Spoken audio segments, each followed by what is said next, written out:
Les quiero recordar que al final de este retiro, antes de la Eucaristía, vamos a hacer un ejercicio espiritual muy importante, y es que le vamos a pedir al Señor que nos haga santos. Y el que no quiera pedir eso se puede salir al jardín y esperar un rato, ¿no?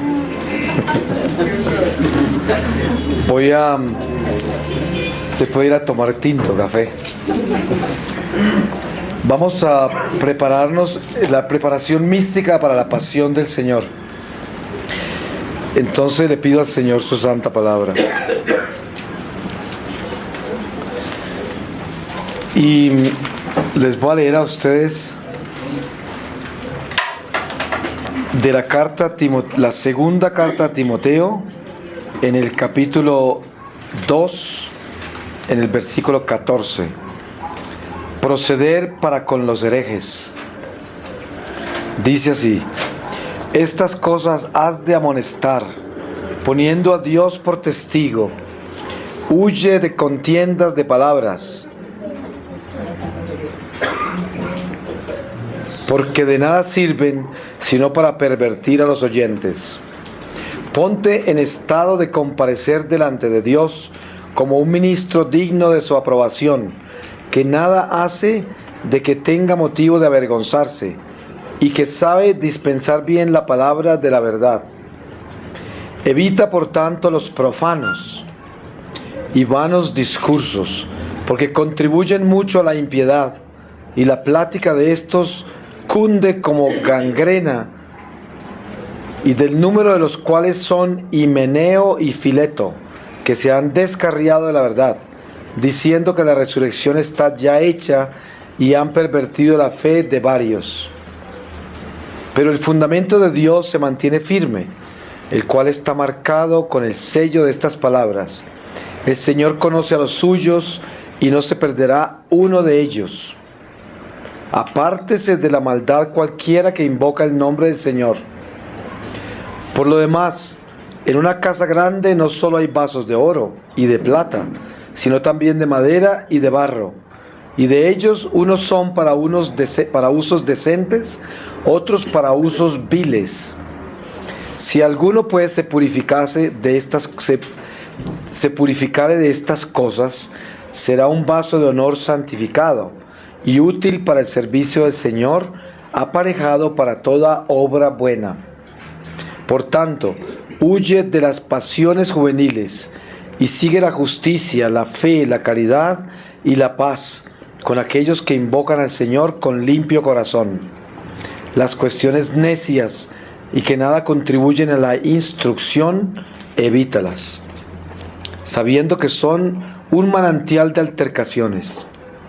Al siervo de Dios no le conviene altercar, sino ser manso con todos, propio para instruir, sufrido, que reprenda con modesta dulzura a los que contradicen a la verdad, por si quizá Dios los trae a penitencia para que conozcan la verdad y se desenreden de los lazos del diablo, que los tiene presos a su arbitrio. Mas has de saber esto, que en los días postreros sobrevendrán tiempos peligrosos. Levantaránse hombres amadores de sí mismos, codiciosos, altaneros, soberbios, blasfemos, desobedientes a sus padres, ingratos, fascinerosos, desnaturalizados, implacables, calumniadores, disolutos, fieros, inhumanos, traidores, protervos, hinchados, y más amadores de deleites que de Dios, mostrando sí apariencia de piedad, pero renunciando a su espíritu. Apártate de los tales, porque de estos son los que se meten por las casas y cautivan a las mujercillas cargadas de pecados, arrastradas de varias pasiones, las cuales andan siempre aprendiendo y jamás arriban al conocimiento de la verdad. En fin, así como James y Mambres resistieron a Moisés, del mismo modo estos resisten a la verdad. Hombres de un corazón corrompido, réprobos en la fe, mas no lograrán sus intentos, porque su necedad se hará patente a todos, como se hizo la de aquellos magos. Tú, al contrario, ya has visto mi doctrina, mi modo de proceder, el fin que me propongo, cuál es mi fe, mi longanimidad, mi caridad, mi paciencia, cuáles las persecuciones y vejaciones que he padecido, lo que me aconteció en Antioquía, Iconio y Listra, cuán grandes han sido las persecuciones que he tenido que sufrir, y cómo de todas me ha sacado a salvo el Señor. Y ya se sabe que todos los que quieren vivir virtuosamente según Cristo han de padecer persecución, al paso que los malos hombres y los impostores irán de mal en peor, errando y haciendo errar a otros. Mas tú mantente firme en lo que has aprendido y se te ha encomendado, considerando quién te lo enseñó, y también que desde la niñez aprendiste las sagradas letras que te pueden instruir para la salvación mediante la fe que cree en Jesucristo. Palabra de Dios. Bueno, la preparación mística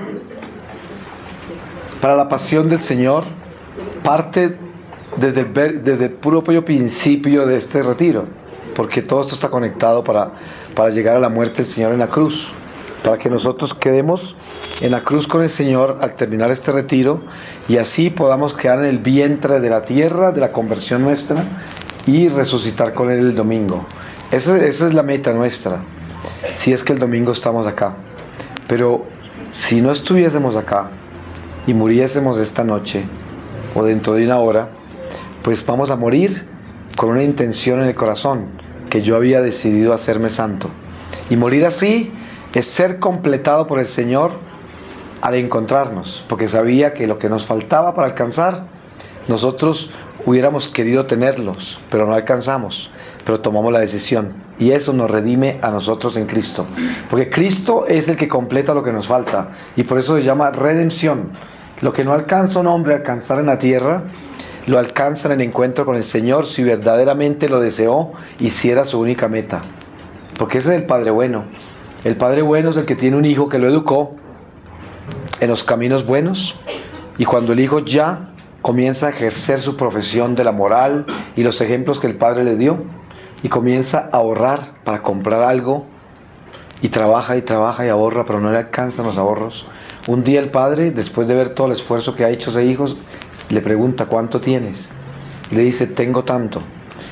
Bueno, te falta tanto para poder comprar lo que quieres, yo te lo voy a dar. Y ese es Cristo con nosotros al final de esta vida. Pero para que nosotros seamos completados en la cuenta de lo que nos falta, tenemos que haber deseado estar completos, y tenemos que haber solo buscado estar completos, porque así nos completa el Padre Celestial. Esa es la misericordia de Dios. Por eso tenemos que buscar encontrarnos a Jesús al final de esta vida como el Dios de la misericordia, y no como la justicia. Y para encontrarnos como la misericordia, tendríamos que haber acudido a la misericordia divina en este momento de la gracia, pidiéndole al Señor que nos dé todo lo que necesitamos para ser santos. Y seguramente no vamos a alcanzar a recibirlo todo antes de morirnos, pero sí, la decisión que tomamos de ser santos ya nos hizo santos en Cristo. Por eso San Pablo llamaba a esas iglesias los santos de tal parte, los santos de la otra. ¿Por qué? Porque él sabía que esas personas sinceramente habían tomado la decisión de buscar la santidad, y por lo tanto San Pablo ya sabía que iban a ser completados por el Señor. Ahora, no podemos pensar que por el solo hecho de decidir la santidad ya estamos salvados, porque la carrera hay que correrla hasta que termine, y por esa razón nunca podemos bajar la guardia, nunca, porque por el hecho de que yo decida casarme y me caso, eso no quiere decir que estoy exento de la tentación y que pueda caer en una infidelidad, a pesar de haber decidido casarme y de serle fiel a mi esposa o a mi esposo. Entonces, la guardia nunca se puede bajar hasta el momento que llegamos. Pero lo importante es la decisión de ese sacramento del matrimonio. Y este sacramento del matrimonio, de la santidad, es el más importante de todos, porque es un sacramento místico. Ustedes saben que la mística del cuerpo de Cristo es la realización de todos los sacramentos, y por lo tanto se convierte en uno solo. Esos 7 sacramentos se convierten en uno solo, que es el matrimonio del Cordero con el alma. Esa es la consumación de los 7 sacramentos. Es la consumación. El Cordero se casa con el alma al final de este destierro. Entonces, esta vida terrenal es una preparación para la boda con el Cordero. Todos nosotros estaremos al frente de la boda en el momento de la muerte y de acuerdo a la preparación vamos a entrar a la boda o no. Por eso, el ejemplo de las vírgenes necias y las vírgenes fieles. Por eso el ejemplo del siervo fiel y el infiel. Por eso el ejemplo de la parábola de los talentos, del hombre que enterró el talento porque no confiaba en el rey. Todos esos ejemplos son lo mismo, todos. Es una preparación para que cuando el Señor nos llame, estemos preparados para entrar en matrimonio con Él. Entonces imagínese si usted va para una boda y lleva un vestido blanco y de pronto pasa un carro y lo salpica de pantano. Usted no se va a ir para la boda así. Usted se devuelve a cambiarse aunque llegue tarde al matrimonio. Por esa razón, el encuentro con el Señor es el encuentro con ese traje limpio, sin mancha. Y esa es la santidad. En la reflexión que acabamos de hacer sobre la cruz, si nosotros hubiésemos hecho una reflexión académica, histórica, lo primero que hubiéramos sacado serían los ladrones, ¿cierto? Porque son ejemplos clásicos de la historia sagrada. Pero la reflexión que se hizo no se hizo sobre la historia, sino que se hizo sobre la conversión. Y tratábamos de buscar los testigos de la cruz en el tiempo mío de hoy. ¿Quién soy yo con relación a la cruz? Entonces no es que se me olvidó mencionar a los ladrones, sino que el ladrón era yo y el ladrón era usted. Y por esa razón no quería colocarlo en Dimas, sino que quería colocarlo en mí y en usted.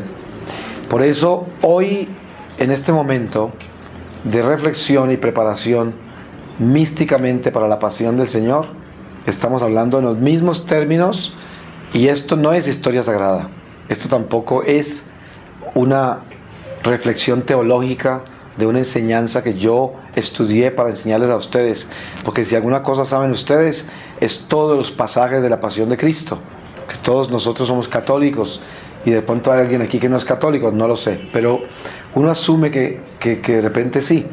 Entonces, si nosotros conocemos la historia sagrada, lo último que queremos estar aquí haciendo es repitiéndola.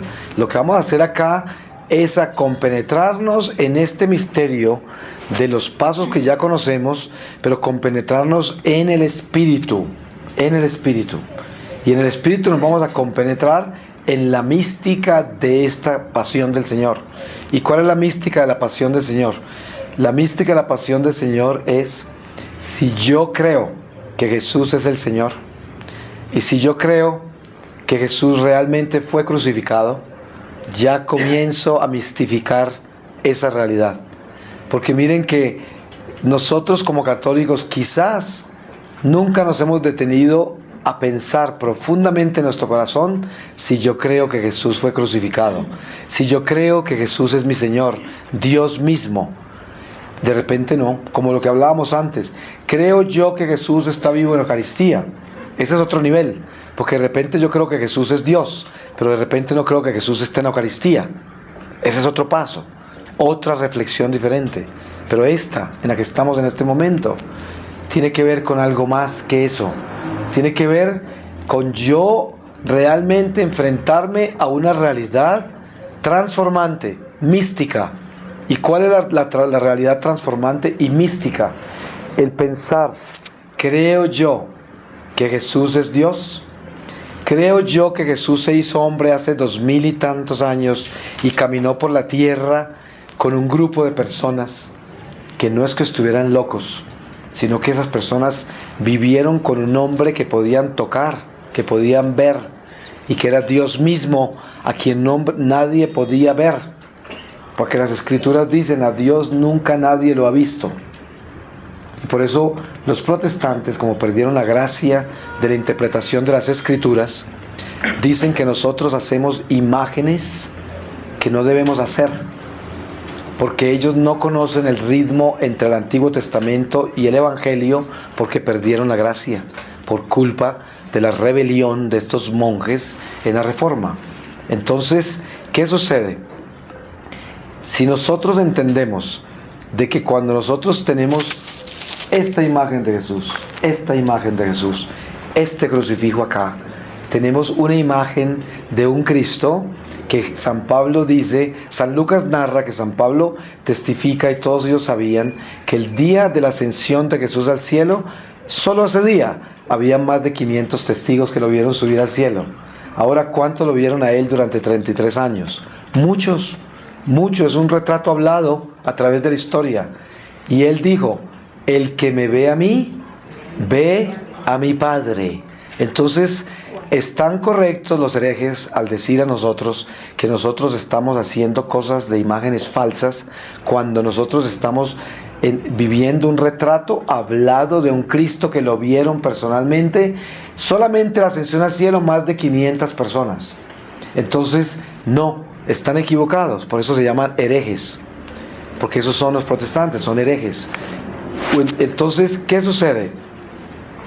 En este momento, nosotros tenemos que descubrirnos quiénes somos, porque de repente somos herejes también. De pronto nosotros en este momento, que nos llamamos católicos, no creemos que existe el infierno, no creemos que existe el purgatorio, no creemos que Jesús realmente fue crucificado, no creemos realmente que Jesús vivió entre nosotros, sino que tenemos ilusiones espirituales de origen religioso que no tienen nada que ver con el espíritu y nada que ver con la religión, absolutamente nada, sino que es simplemente un ser del mundo que utiliza todas las cosas como información para revestirse de ella en el mundo. O sea, transita por la tierra y se viste de todo, todo se lo pone. Este momento de Semana Santa y la reflexión para la preparación mística en la pasión del Señor es un momento en el cual nosotros debemos sinceramente decirle a nuestro corazón, creo yo que Jesús es Dios, creo yo que Él vivió entre nosotros, así como estamos todos nosotros viviendo entre nosotros el día de hoy, y creo yo que a Él lo crucificaron, que lo enterraron, que resucitó.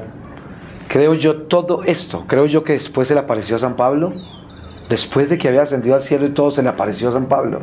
Y creo yo que San Pablo, sin haber vivido con él como los otros apóstoles, el Señor en el corazón de él le infundió toda la sabiduría que le había enseñado personalmente a los apóstoles, a San Pablo, que era una señal de lo que venía, que Jesús dijo, estaré con ustedes todos los días de la vida, todos los días, y que el Evangelio continuó vivo después de eso, y Cristo en nosotros vivo. Y la señal de la conversión de Pablo es la señal de que Jesús continuaba caminando por dentro de la iglesia en ese Espíritu Santo, y que nosotros recibimos del Señor esa gracia infusa del Evangelio, porque ese es el llamado de la conversión, esa infusión del Espíritu Santo. Entonces, estas verdades se tienen que desafiar en este momento. Yo tengo que ser sincero conmigo mismo. Primero que todo les voy a dar una pauta. Si uno cree que Jesús es el Señor, entonces, ¿habrá alguna razón por la cual yo tengo miedo que no va a poder pagar la hipoteca? ¿O la cuota del carro? ¿O el mercado mañana que no lo va a poder comprar? ¿O tengo miedo porque se va a condenar a alguien en la casa porque no se convierte a tiempo? ¿O todas esas cosas porque no conozco las promesas de Dios? ¿Será que es que yo no creo en el Señor? ¿Que el Señor está de verdad vivo y que es mi Señor? Porque cuando una persona tiene miedo del futuro, el cual no es de él todavía porque se puede morir hoy, lo cual es lo más absurdo y pretencioso.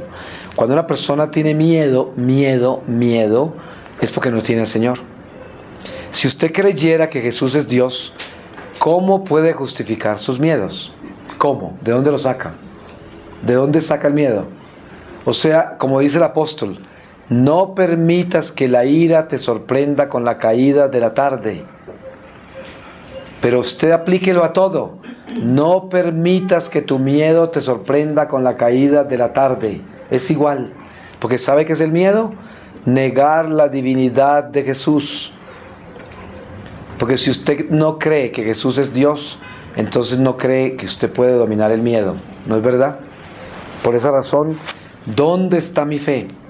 Mi fe está en yo creer que Jesús es un Dios vivo, un Dios vivo que todo lo puede. Pero al decir esto yo creo que caemos todos en esta, ¿cierto? Pero ¿por qué el Señor quiere que caigamos todos acá? Todos caigamos en esta fe débil, en esta falta de conciencia de lo que es Cristo en nuestra vida. Él quiere que caigamos todos acá. ¿Por qué? Porque Él nos quiere redimir en esta Semana Santa.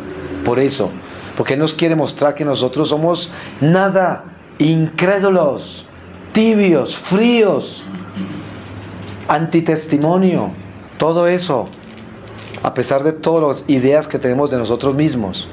Pero eso es amor, eso es amor. Ustedes saben que uno piensa que la gente que lo ama es aquel que lo trata tan bien, que nunca le dice sus defectos, y resulta que esa es la persona que no lo ama. Ese es el que no lo ama. Una madre que nunca le habla a sus hijos de sus defectos, una madre que no ama a sus hijos. Pero tampoco eso quiere decir que nosotros le vamos a cantar los defectos a la gente en la cara, porque con eso pretendemos amarlos. No, porque el Señor nos da a nosotros también un espíritu de prudencia, que es una virtud, y la prudencia no se puede perder. Pero el sentido de la pasión de Cristo solamente se concibe místicamente si yo estoy convencido de que el Señor Jesús es mi Señor. Y si yo me convenzo de que Jesús está vivo, de que ese Señor Jesús es el que vivió con esos apóstoles, es el que resucitó a Lázaro, es el que sanó al ciego de Jericó, es el que sanó al paralítico de la piscina esa de Betesda, es el Señor que se le apareció a San Pablo, es el Señor que se le apareció a santos que acaban de morir, a Santa Faustina Kowalska.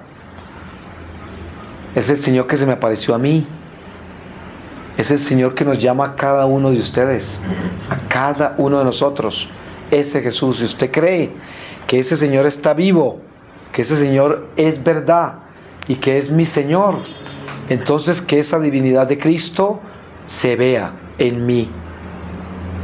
Si hay alguien en mi casa en pecado mortal y yo tengo preocupación de que se condene, por la única razón que yo estoy preocupado es si no confío en la misericordia de Dios, que me dice: sálvate tú y se salvará toda tu familia.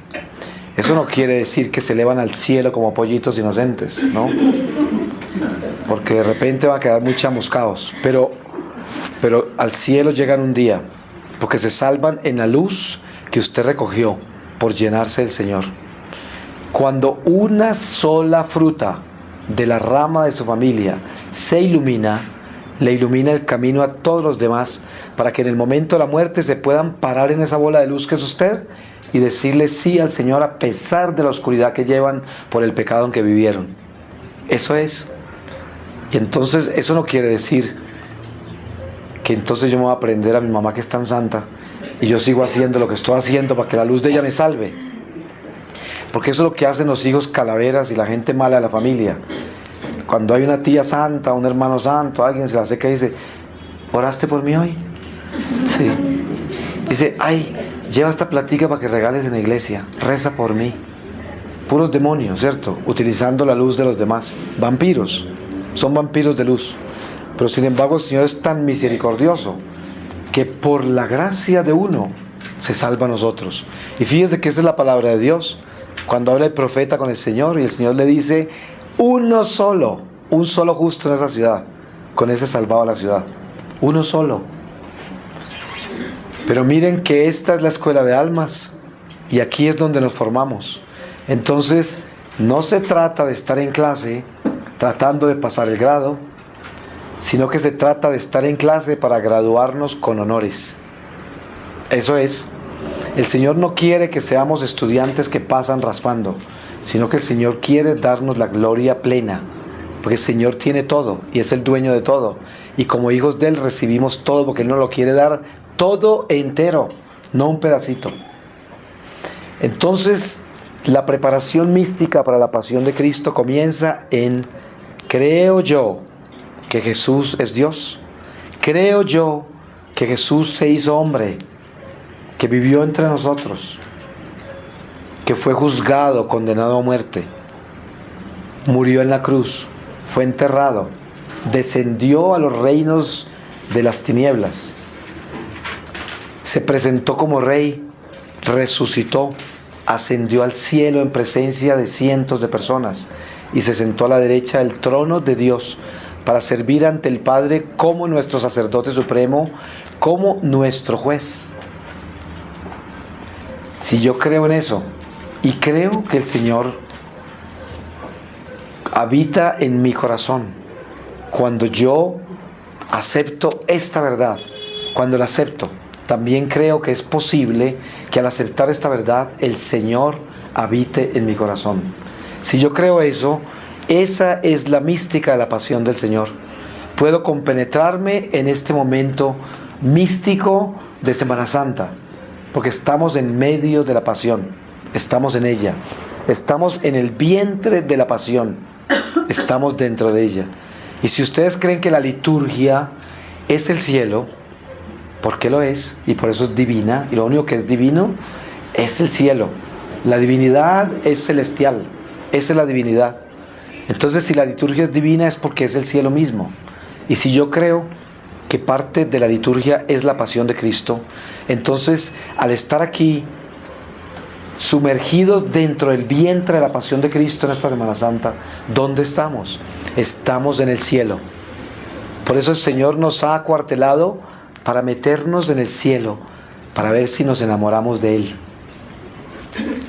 Ustedes han visto cuando recogen a veces un indigente que se enamoró de la calle y del mugre y de dormir debajo de los puentes, y se lo llevan para una casa limpia, lo bañan, le dan ropa nueva, lo alimentan y al otro día se va para abajo del puente y no se puede enamorar de la ropa limpia, ni de la comida caliente, ni del techo, ni de la salud, sino que prefiere el puente, el mugre, el hambre, el abandono.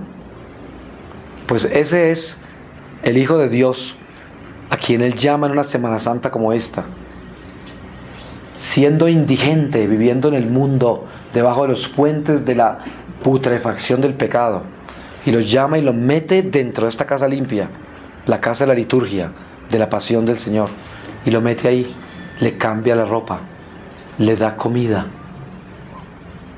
le dice: tú eres hijo mío, aquí te puedes quedar a vivir, nunca te tienes que ir, aquí eres libre, no necesitas que en la calle nadie te moleste, no necesitas pasar frío, ni necesidades, ni dificultades de ninguna clase, yo aquí te acojo. Y pensar que termina esta Semana Santa y estos hijos indigentes regresan a debajo de los puentes otra vez, a ensuciarse otra vez, a vivir con hambre, a estar por allí despreciados por el mismo demonio.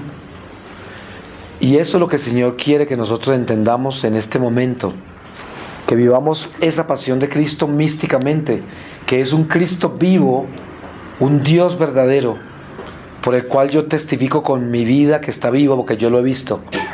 Y esto no es para vanagloriarme yo, y no es porque yo quiera decir que yo soy ninguna persona especial, porque si alguna cosa les dije yo a ustedes, si algo era yo cuando el Señor me llamó, era un demonio, estaba demonizado. Pero así es el Señor de grande, que llama a una porquería de la basura de Satanás como yo, y se le presenta al Señor. Y por eso yo testifico que es un Dios vivo, y por eso mi vida es para el Señor. Y todos los días que yo me levanto le digo: Señor, tú me diste la libertad, pero te la entrego, amárrame, porque lo único que yo hice con mi libertad fue condenarme. Por lo tanto, yo quiero ser esclavo tuyo, átame a ti, no me dejes, no me sueltes, yo no confío en nada de lo que yo voy a hacer, porque si me sueltas, peco en esquina, me revuelco como el cerdo que lo bañan y sale a revolcarse en su pantano, como el perro que vomita y regresa a comerse su vómito otra vez. Así, eso es. Entonces, el Señor quiere que nosotros no seamos el perro que vuelve a su vómito, ni la marrana que vuelve al pantano, ni el indigente que vuelve debajo del puente después de que lo limpiaron, sino que seamos un hijo de Dios fiel, que reconoce que Cristo en esta Semana Santa nos quiere recoger de nuestra indigencia, y nos quiere meter en el estómago de la cruz y guardarnos ahí hasta que lleguemos al cielo. Esa es la invitación de Cristo. Esa es la invitación del Señor, que es bueno, que es misericordioso, que es compasivo, que es generoso, que perdona, que solo quiere que nos salvemos, que no quiere que nadie se vaya para el infierno, que quiere que nosotros y todos nuestros seres queridos lleguemos a la gloria eterna donde nunca moriremos. Ninguno de nosotros que estamos aquí presentes nos perderemos de vista nunca si morimos en Cristo. Siempre nos veremos. Y yo no voy a cambiar, lo único es que me voy a purificar y me voy a santificar. Y todo lo imperfecto que usted ve en mí ya va a ser perfecto para siempre, porque voy a ser el mismo de hoy. No vamos a cambiar. Lo único que cambia es que ya no pecamos. Lo único que cambia es que ya no pertenecemos a la carne. Lo único que cambia es que ya no tengo ninguna atadura con un mundo mortal y transitorio, pero lo demás permanece, porque yo soy persona y lo seré para siempre en Cristo, por una eternidad. El Señor quiere que nos enamoremos de la vida eterna en el cielo. Él quiere que sepamos que lo que nos espera a nosotros está reflejado aquí como en un espejo, pero va a ser perfecto. Ustedes ven estas calles y esos árboles, los van a ver perfectos un día. Si ustedes creen en el Señor y creen que el Señor es Dios y creen que el Señor los puede salvar y creen que el Señor ya les dio el cielo, la Santa Jerusalén, hecha de calles de luz, edificios de luz, calles de piedras preciosas, pies que no pisan el suelo, no lo necesitan pisar. Eso es lo que el Señor nos ofrece. Esta es una señal apenas. Cuando usted se levanta en un día esplendoroso y se levanta lleno de alegría y mira las flores y la gente parece hermosa y todo parece ser lindo, esas son señales del cielo. Son señales que el Señor le da para que se enamore del cielo, para que se enamore de la gracia, porque así va a ser el cielo, perfecto, donde ya no morimos, donde no hay atardeceres, donde todo es un eterno amanecer, todo, nada se muere, no hay animales salvajes, no hay violencia, no hay odio, no hay envidia, no hay avaricia, no hay hambre, no hay cansancio, no hay sueño, nada, todo perfecto, todo perfecto.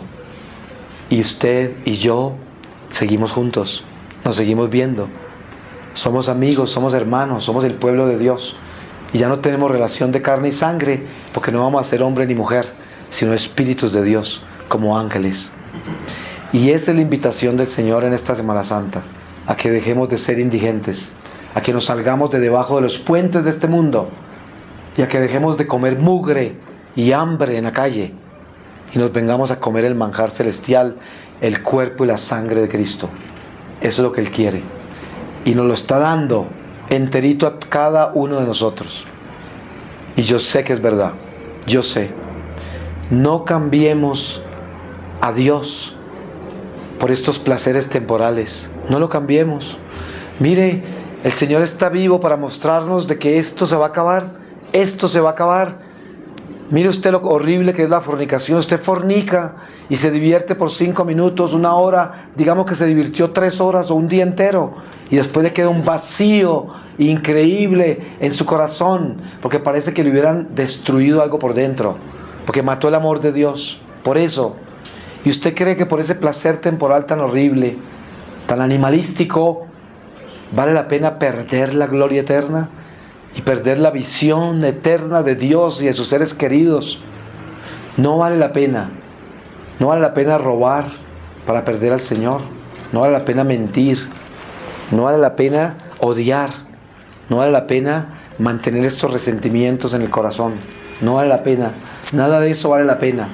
Tenemos que desocuparnos de todo este pecado y tenemos que santificarnos de verdad. Y esto es un escándalo para el mundo. Yo le aseguro. Usted sale de acá y le dice a un ser querido al lado: decidí volverme santo, me arrodillé y dije: hazme santo, Señor. Usted sabe que se van a burlar de usted, pero esa burla se va a convertir en medalla para usted en el cielo. Cada vez que se burlen de usted porque usted dice que quiere ser santo, es una medalla más que tiene en el cielo.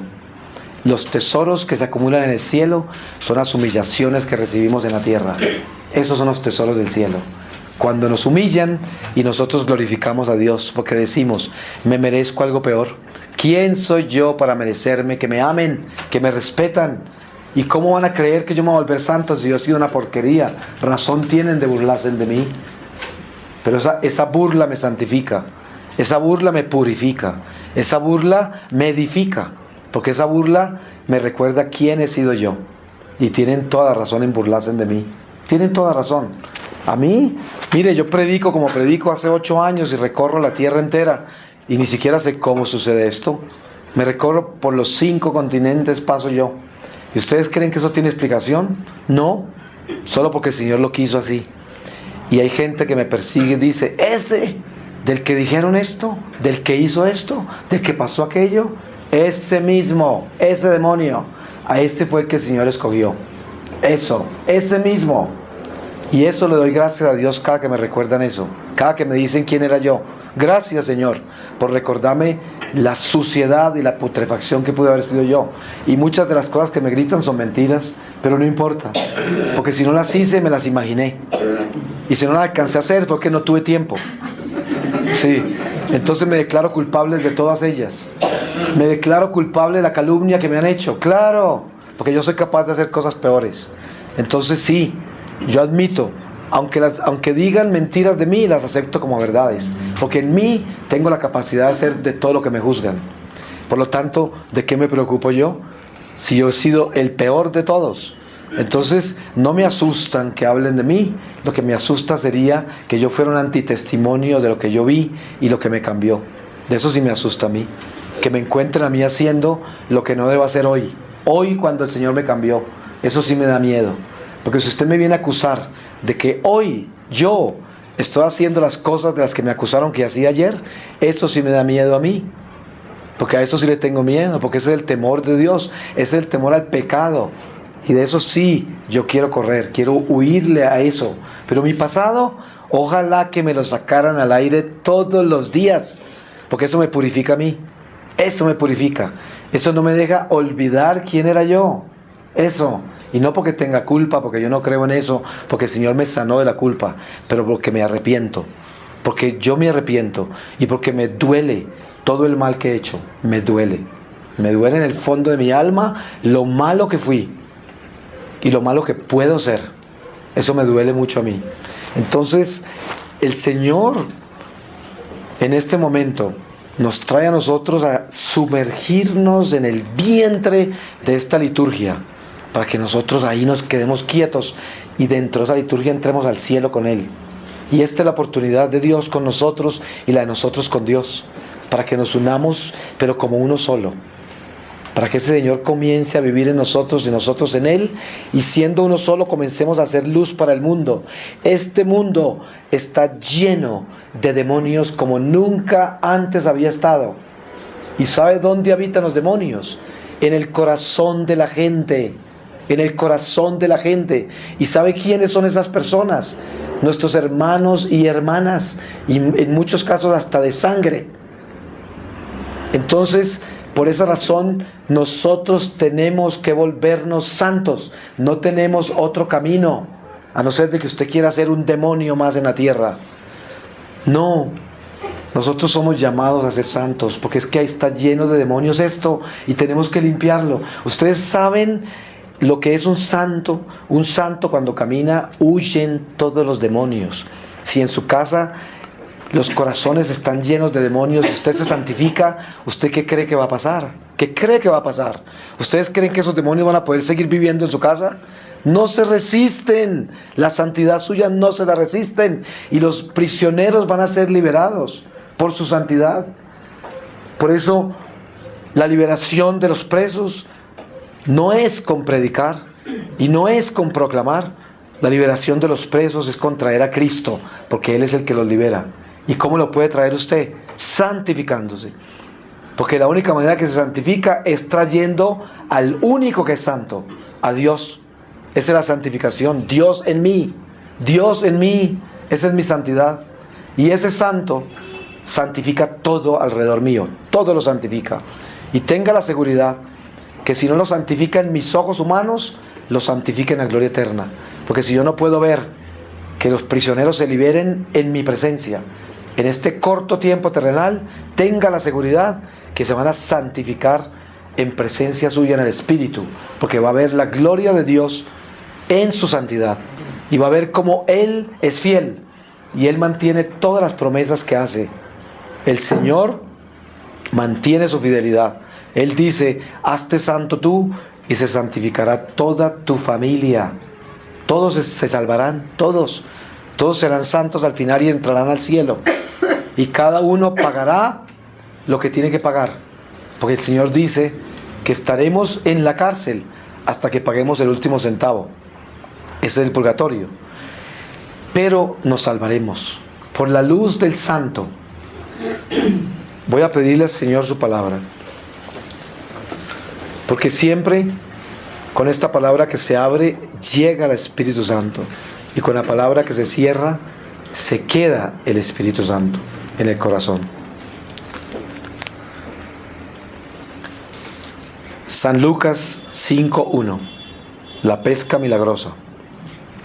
Estaba él de pie junto al lago Genesaret, y cuando la turba se le echaba encima para oír la palabra de Dios, vio 2 naves paradas junto al lago. Los pescadores habían salido de ellas y lavaban las redes. Él subió a una de las naves, que era de Simón, y le rogó que navegase un poco, y sentado desde la nave enseñaba a la turba. Cuando dejó de hablar, dijo a Simón: navega hacia adentro y echad vuestras redes para pescar. Respondió Simón y dijo: Maestro, hemos trabajado toda la noche y nada hemos cogido. Confiado en tu palabra, echaré las redes. Lo hicieron y cogieron gran cantidad de peces. Sus redes casi se rompían, e hicieron señas a los compañeros de la otra barca para que viniesen a ayudarlos. Vinieron y llenaron las 2 barcas, tanto que se hundían. Al verlo, Simón Pedro se arrodilló delante de Jesús diciéndote: apártate de mí, porque soy un hombre pecador, Señor. Palabra de Dios. Le damos gracias, Señor, y le pedimos que nos mantenga en el vientre de esta mística de su pasión, para que de ahí nunca nos salgamos. Amén. Amén.